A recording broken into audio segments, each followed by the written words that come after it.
Olá, nós vamos fazer uma análise de dois poemas, Leito de Folhas Verdes e Canção do Tamoio, um trabalho da professora de português Josilene. Nosso grupo é composto pelos seguintes integrantes: Pedro Luca, Newton Arley, Vitor Paes, Gustavo Reis e Felipe França. Somos do segundo ano C. Leito de folhas verdes, por que tardas, Jatir, que tanto a custo? A voz do meu amor move teus passos, da noite a viração, movendo as folhas. Já nos cimos dos bosques rumoreja. Eu, sob a copa da mangueira altiva, nosso leito gentil cobre zelosa, com mimoso tapiz de folhas brandas, onde o frouxo luar brinca entre flores. Do tamarindo a flor abriu-se há pouco, já solta o bogari mais doce aroma, como prece de amor, como estas preces. No silêncio da noite o bosque exala. Brilha a lua no céu, brilham estrelas, correm perfumes no correr da brisa, a cujo influxo mágico respira-se. Um quebranto de amor, melhor que a vida. A flor que desabrocha ao romper d'alva, só giro do sol, não mais vegeta. Eu sou aquela flor que espero ainda, doce raio do sol que me dê vida. Sejam vales ou montes, lago ou terra, onde quer que tu vás, ou dia ou noite, vai seguindo após ti meu pensamento. Outro amor nunca tive, és meu, sou tua. Meus olhos outros olhos nunca viram, não sentiram meus lábios outros lábios, nem outras mãos, Jatir, que não as tuas. A arazóia na cinta me apertaram. Do tamarino a flor jaz entreaberta. Já solto o bogari, mais doce aroma. Também meu coração, como estas flores, melhor perfume ao pé da noite exala. Não me escutas, Jatir, nem tardo acordes. A voz do meu amor, que em vão te chama. Tupã, lá rompe o sol do leito inútil. A brisa da manhã sacuda as flores.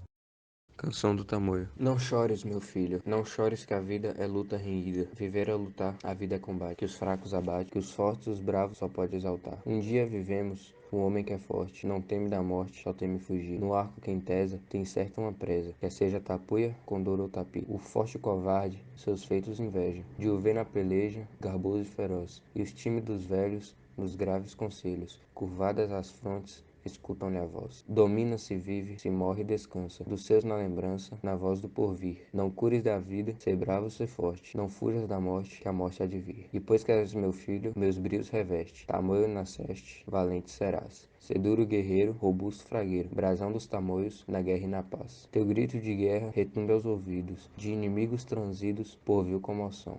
E tremam de ouvi-lo, pior que o sibilo. Das setas ligeiras, pior que o trovão. E a mão nessas tabas, querendo calados, os filhos criados na lei do terror. Teu nome lhes diga que a gente inimiga, talvez não escute, sem pranto, sem dor. Porém, se a fortuna, traindo teus passos, te arroja nos laços do último falaz. Na última hora, teus feitos memora, tranquilo nos gestos, impávido audaz. E cai como o tronco do raio tocado, partido rojado por larga extensão. Assim morre o forte, no passo da morte. Triunfa, conquista, mais alto o brasão. As armas ensaia, penetra na vida. Pesado ao querido, viver é lutar. Se o duro combate, os fracos abate. Aos fortes, aos bravos, só pode exaltar. Observar as características da geração romântica contidas nos poemas. Dentre as características do romantismo, temos as seguintes nos dois poemas estudados. O medievalismo está presente no primeiro porque foi inspirado na Canção do Amigo, que surgiu da Idade Média com o trovadorismo. O pessimismo está caracterizado no segundo poema, que é causado pela ideia de que os homens que são fracos não sobrevivem. A idealização da mulher é demonstrada no eu lírico feminino, que é caracterizado como fiel. A idealização amorosa, presente no primeiro, é demonstrada na relação do eu lírico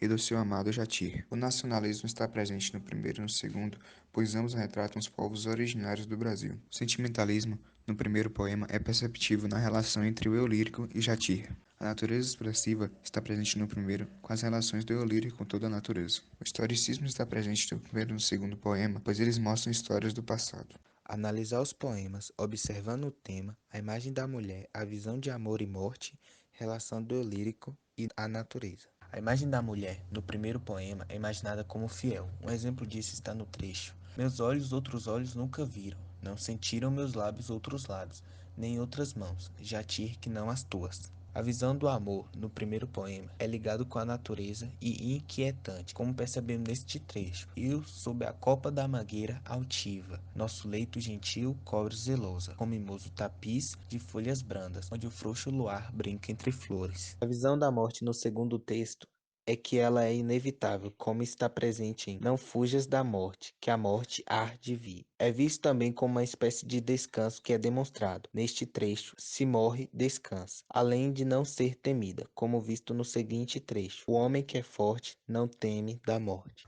A relação do eu lírico com a natureza no texto 1 é harmônica e fluida, como exemplificado no trecho. Do tamarino a flor abriu-se, há pouco, já solta o bogari mais doce aroma, como prece de amor, como estas preces, no silêncio da noite o bosque exala. Ilustrar aspectos como nacionalismo, medievalismo e ufanismo.